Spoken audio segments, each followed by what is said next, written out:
I honestly don't know about you, but the heat has been absolute killing me. What about you? God, it's been murder. Like one day I'm okay with it, and then 10 minutes later I'm just dripping in sweat. Like I hate it. It's just annoying me. Especially when it was raining for like, I think it was 3, 4 hours this morning. Then I come out for my dinner and it's just literally like, what the flipping hell's happening with British weather here? Yeah, look, I think the rain was only on for a couple of hours here as well, but in the morning, and then it was literally I went to my shoot job, and then as I've Mm-hmm. came out, just sun everywhere, and I'm like, I wrapped up for the rain today. Anyway, we're talking to obviously Stone Malone. We've obviously got lots to talk about, him in wrestling, all that type of stuff. And yeah, we're having an exciting chat. Let's roll the intro.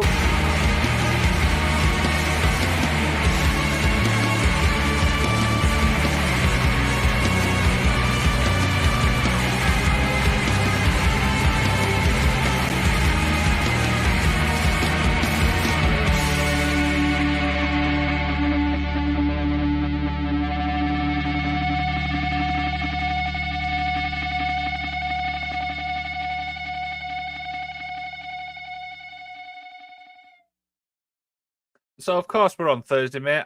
Typical week work for you?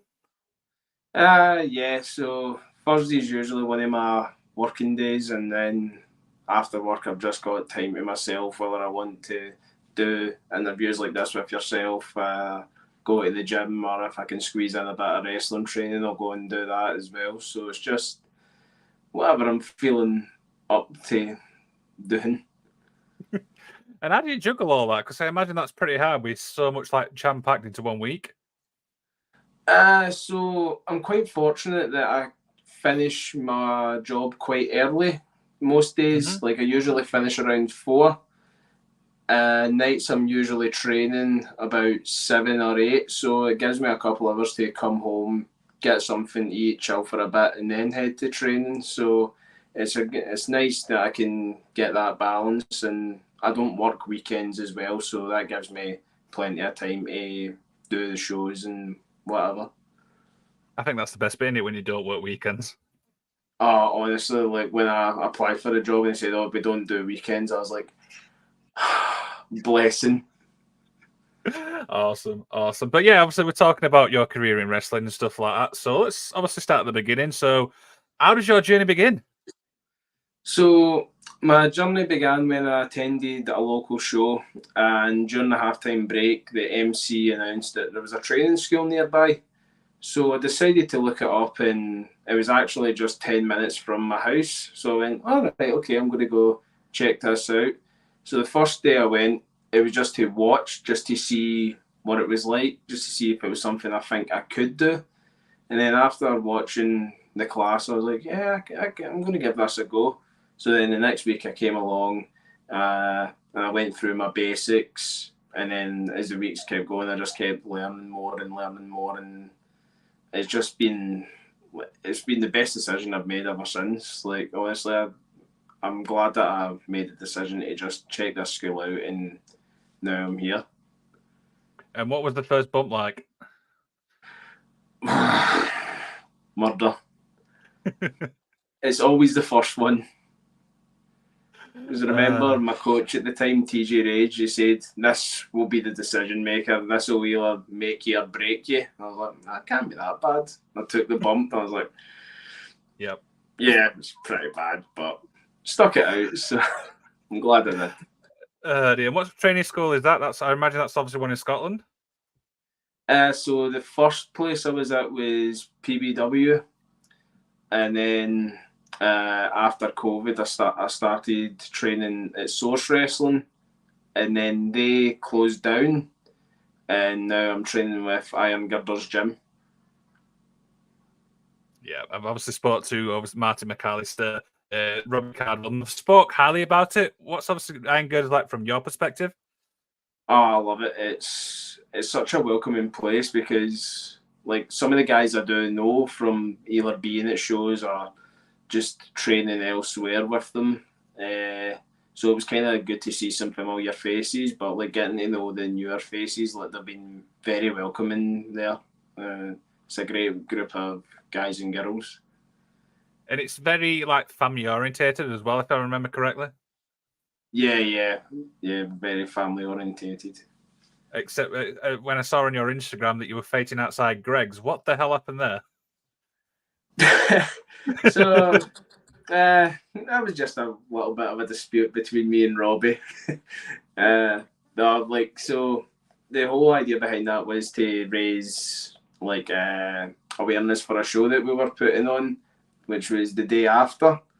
So we done this like street fight, literally in the middle of Duke Street, just to see if it would bring eyes to the show, and like lots of people were stopping, going, "What the hell are they two doing? This guy in these pants and this guy in the tie dye trousers." So like after we'd put on a bit of a performance, we had folk coming up asking what we were doing, and we explained to them, "Oh, we're doing this for this show this day," and a few folk came along that actually spoke to us. So I think we've done a pretty good job.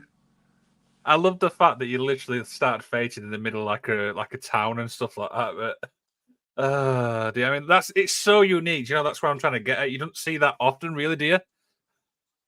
Nah, used to see it now and then, but it's very rare now. That's how because when we were discussing the idea of doing it, like myself and Robbie were thinking of filming it in segments. So it's like we'd film a bit at this street, and then film a bit in the end of this street, and then film it here.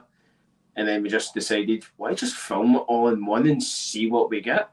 Like if we end up with better footage that can just be edited into a shorter reel, then that's all the better. And that's how we ended up doing it. I love it. I recommend anybody who's watching this go check it out. Is it on the Iron Girders thing on your Instagram as well? Yeah, so it's on my Instagram, the Iron Girders Instagram, and it's also on Facebook as well. Go check it out. It's absolutely incredible. So one thing obviously I want to talk about as well is your gimmick is obviously really unique, and I kind of like that stuff. How did obviously putting the gimmick together all come about? So, yeah, the gimmick originally just happened because I'm a big Marvel fanboy. Like that's where the nickname The Inevitable came from. And then, like a couple of shows I've done for Source, I would come out as a cowboy, but still rep the Inevitable nickname.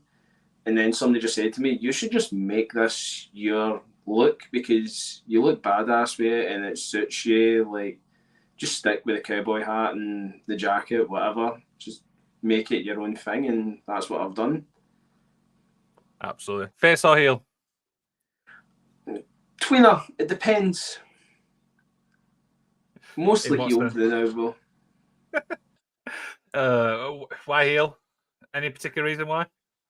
I think that's just what the people expect from me. Like to see this big hulking bruiser of a guy that can just throw anybody about. So I imagine that's why I'm put as a heel. Because people think, "Oh, he's a bit what impression am I giving off?" I imagine the fan reactions are quite very unique as well when you're a heel.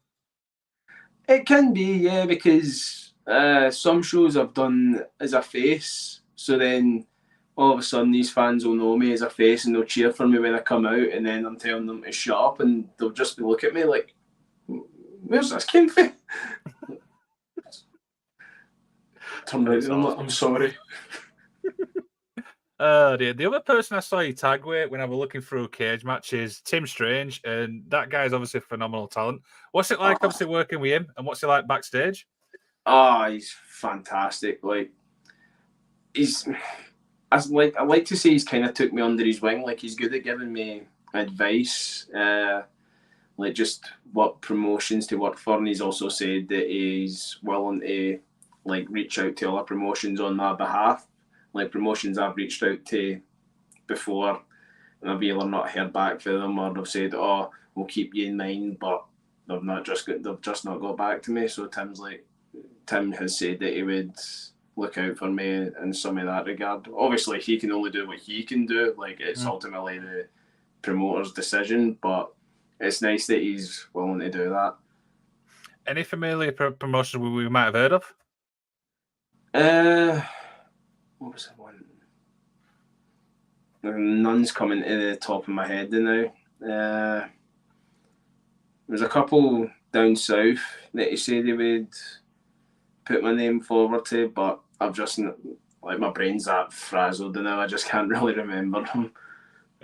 Absolutely, that's absolutely fine. So, talk about a little bit about the Scottish wrestling scene from your point of view, because I don't really get a chance to speak to many people from Scotland.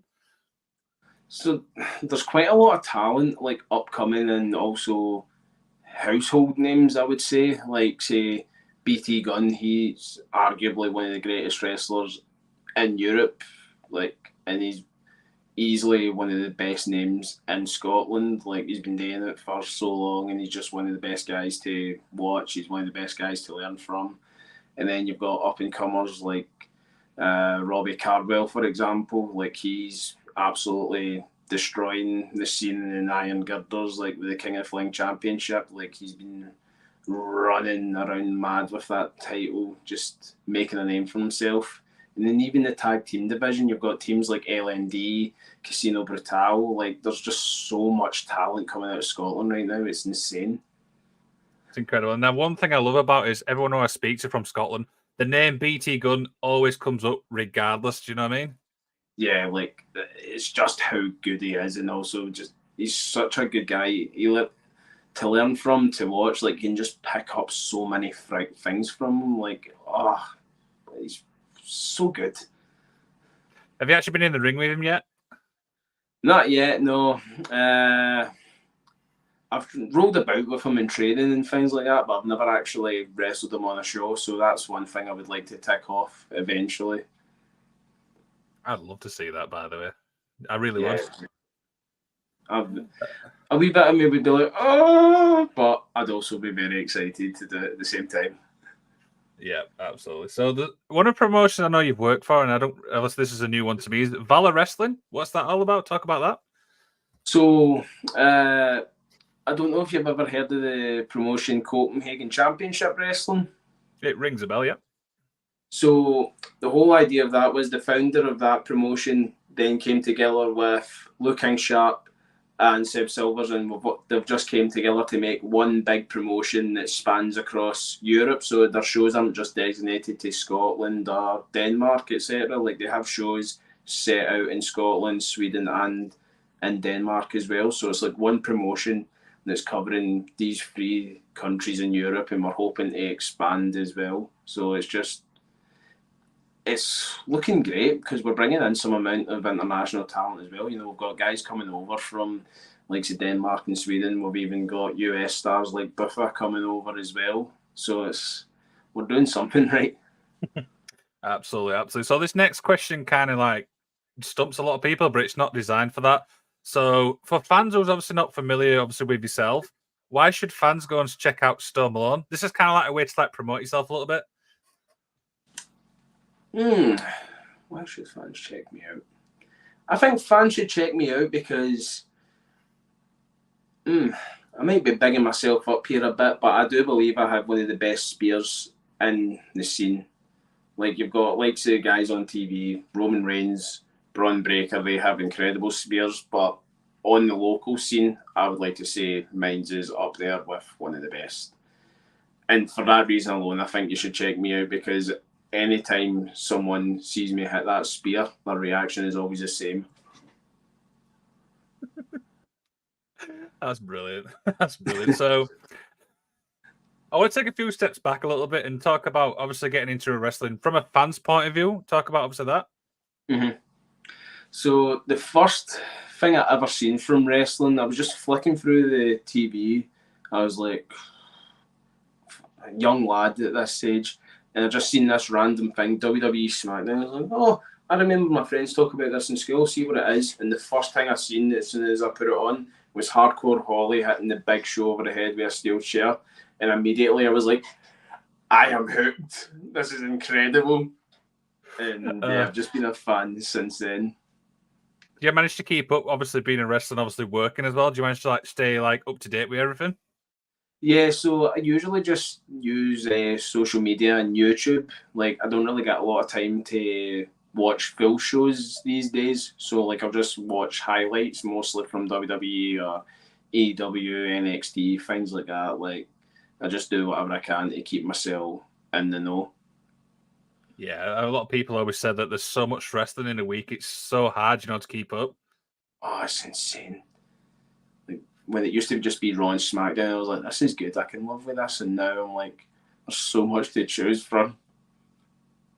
Yeah, absolutely. It definitely is. AEW or WWE, which is the best so far for you? WWE, I would say. Any particular reason? Uh, it's a weird one. Like, I don't know if it's just because I'm a WWE loyalist to that extent, because it was the thing that got me into wrestling as a whole. Uh, but there was a time where I was watching AEW more than WWE. I don't know if it's just because it was something new, and I was like, okay, I'm willing to give this a go, and I watched it, and then there was just I took a break from AEW, and then I've just went back to WWE, and I'm like, you know what, this is great. Like, the Bloodline story mostly kept me hooked, and then Cody finishing the story, like everything that's been going on is just it's been great storytelling from WWE's perspective, and I think that's why I've mostly been kept to WWE. What do you think? Obviously, with like Sokoa now being like the leader of like the Bloodline. I like that. I like that with him being the leader, it's bringing in other like members of the bloodline, like Jacob Fatu and the Tongans, especially Jacob. Like, from that perspective, it's great, but it just doesn't. It's not the same as Roman. Like, there was something godlike about Roman, but Solo's just missing it for me. I don't know what it is, but there's just something there. I'm like, you're not quite there, mate. Yeah, it's one. I think it's just like how big of a character Roman is. I think that's probably what I think. Yeah. Because that obviously does happen. You know what I mean? Roman's obviously the big guys. I mean, Solo's obviously a good wrestler, but he's no Roman Reigns. Let's be honest. Oh no.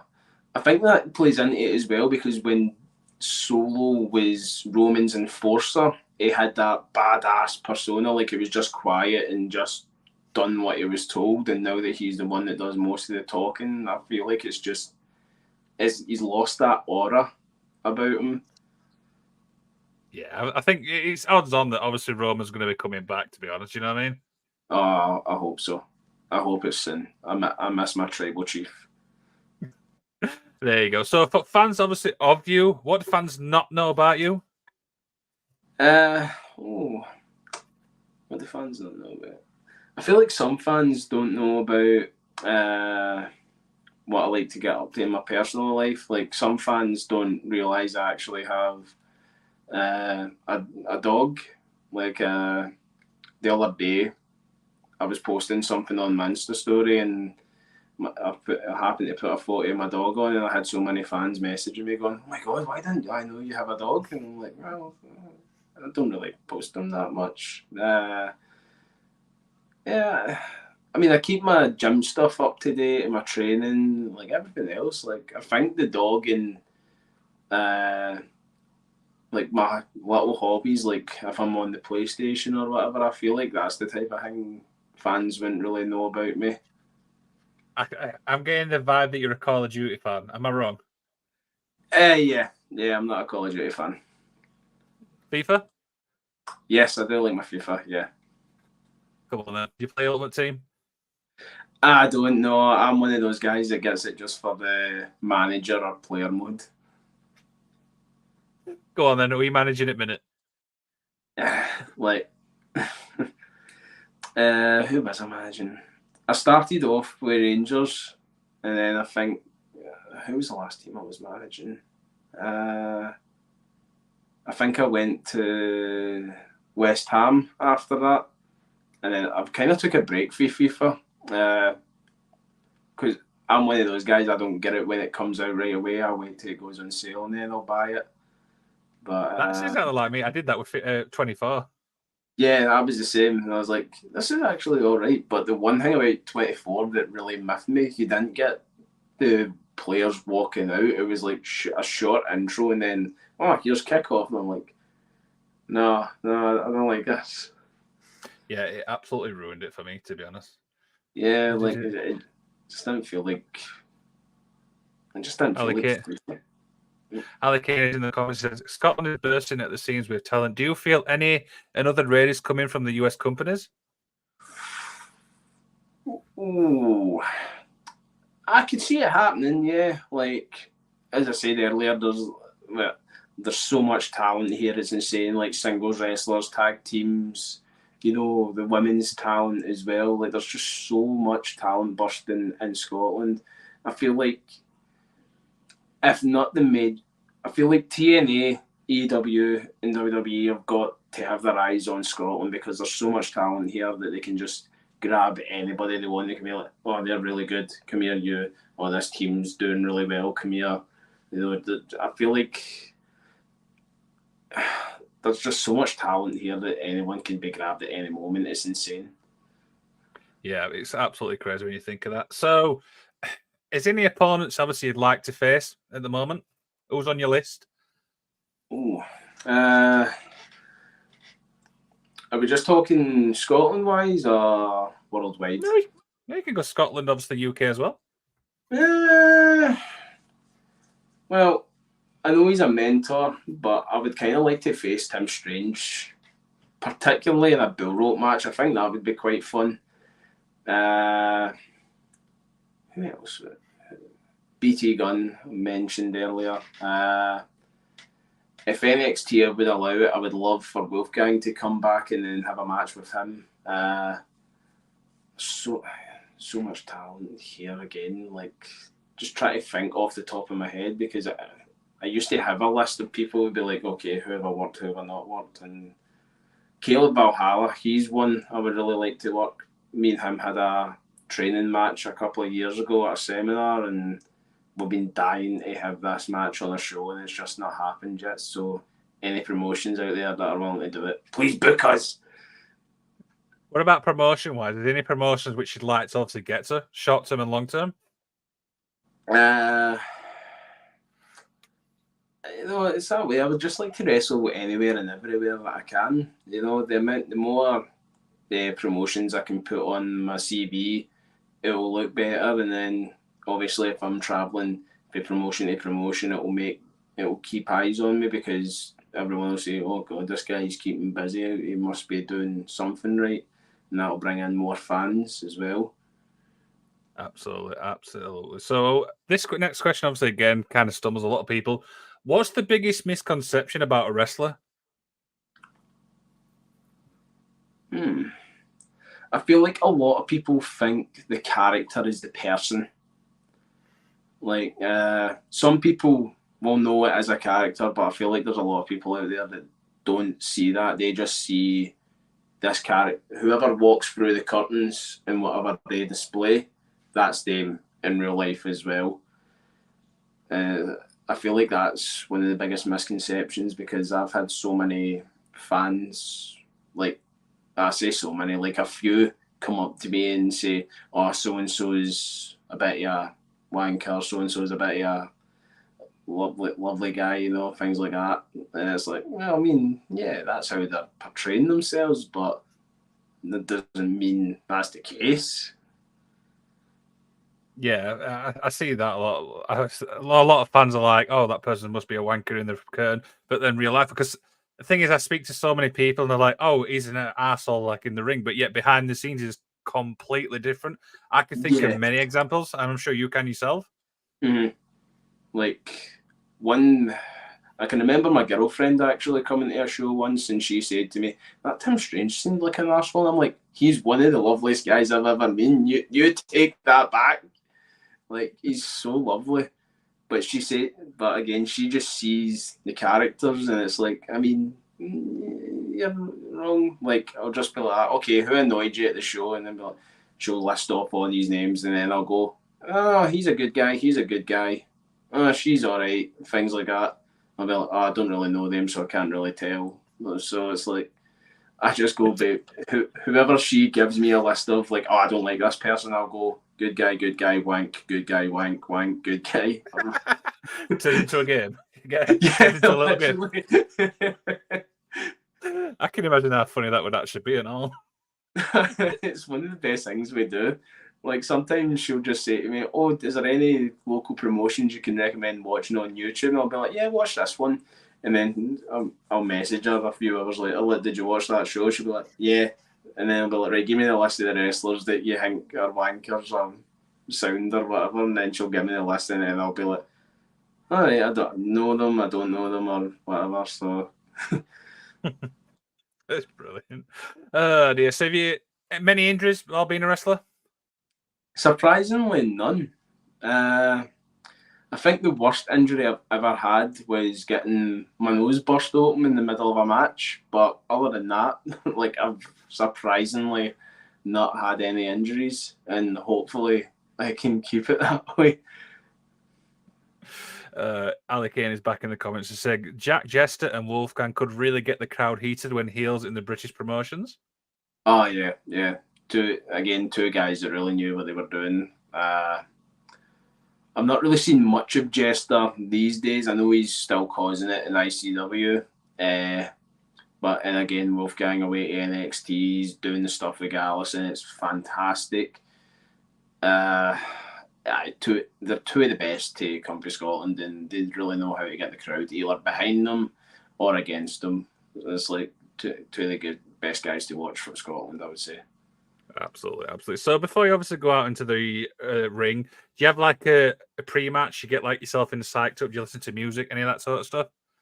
Yeah, so if I've got my headphones, I'll sit and listen to a bit of like metal music because that's my jam. Like I'll listen to that, get myself in the mood, do a little warm up, like get a few squats in, push ups, things like that, and then make sure I drink plenty of water just to keep myself hydrated because I used to be bad for not drinking water before going out there, and next thing I know, as soon as I'm in the ring, I'm like, oh my god, I can't breathe.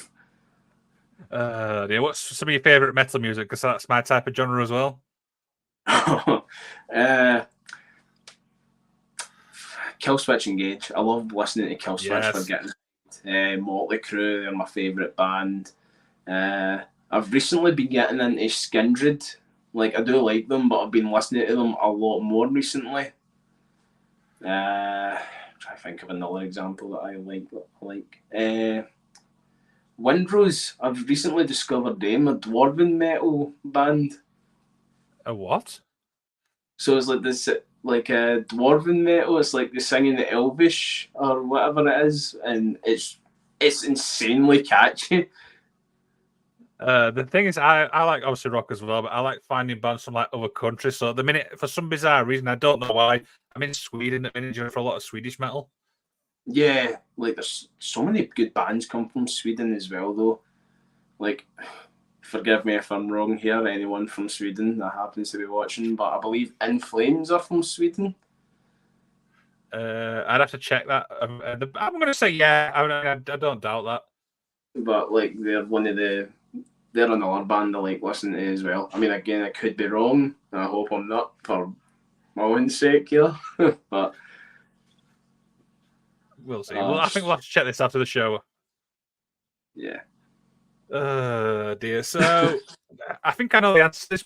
Ask it anyway. Are you very critical of your own work after a match?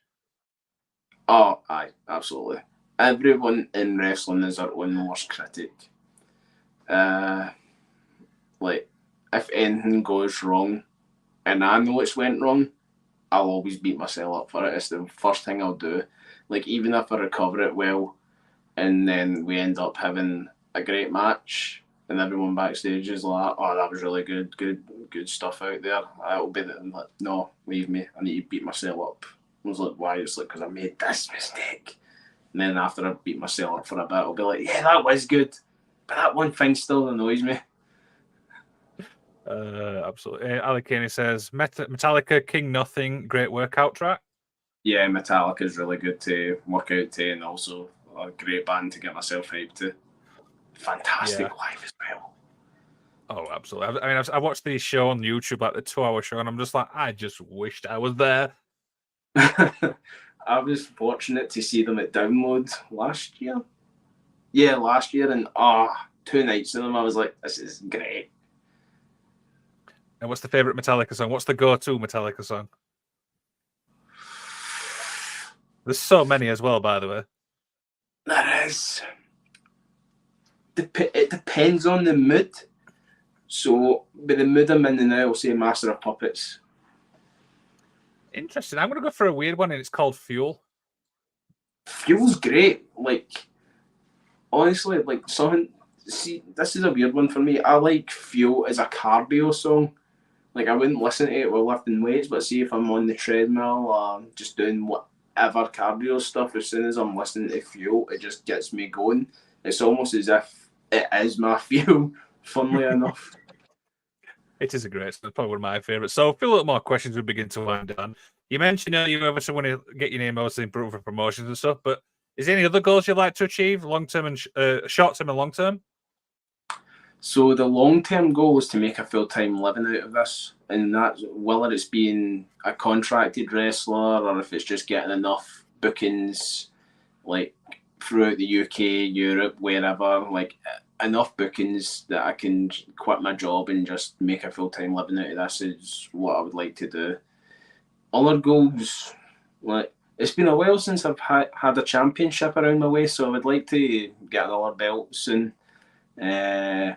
Be it tag team or singles. I've also never been in a tournament, so that's something that I would like to knock off the list. I don't know why, but just something about a wrestling tournament to me is like a cool idea, and I'm like, yeah, I'd like to be a part of it. Maybe kick the shit out of Robbie Cardwell for that title. Don't tempt me. He's great though, by the way. Like I said, I spoke to him. He's a great guy. He's lovely. He's lovely. Love being in the ring with him as well because we have so many ideas that just bounce off each other. I'm like, yes, he's one of the best guys I can be in here with. Yeah, absolutely. One final question before we head off is, obviously, your style's like powerhouse and stuff. Do you like mixed styles, or do you like the same type of styles? What's the favorite for you when you're in the ring? So my go-to style is powerhouse, but occasionally I like to just brawl. Like sometimes I'll just throw hands instead of using power moves. I'm not. There's the occasional time I'll be like, maybe I could try this one high flying maneuver, and then in the last minute go, nah, I'm not doing it. It's no for me. Awesome. So I'm going to show you two images, which obviously you sent me earlier. So I'll show you the first one. You can obviously plug it as much as you want. So this is the first one. Yep. So this match is happening this Saturday. Jack Johnson's coming up to make his Scottish debut. Sadly, it's not going to be a great Scottish debut for him because I'm going to throw him about that ring like a wet tracksuit. And the other one? This one I'm really looking forward to. So Seb Silvers has been one of the guys that I've gotten to know really well through Valor. It'll be a first time match, like for me and him happening against each other. So I'm really looking forward to this one. One of the founders of Valor, so it's a test for me as well in that sense. But I think I'm up to the challenge, and I feel like me and Seb will have a belter of a match. Absolutely. Go check obviously Stone Malone out. Plug all your socials, my friend. So my Instagram is Stone Malone PW. You can find me on Facebook at just Stone Malone, and I'm also on Twitter or X, whatever it's called now. Also at Stone Malone PW. There you go. So the Magic of Wrestling, of course, is back this Saturday as we're looking at, weirdly, SummerSlam. Obviously, SummerSlam Saturday, so we're going to be going match by match. So in the show, which match are you looking forward to on SummerSlam? Drew and Punk. I feel like that's been the most hyped match, and I'm really looking forward to it. There you go. So we're going to be doing a full match breakdown, absolutely everything. Stone, thank you so much for taking the time to talk to my friend. It's been an absolute blast. No, thank you for having me, mate. It's been a pleasure. Not a problem, guys. Cheers for watching, guys. Thank you.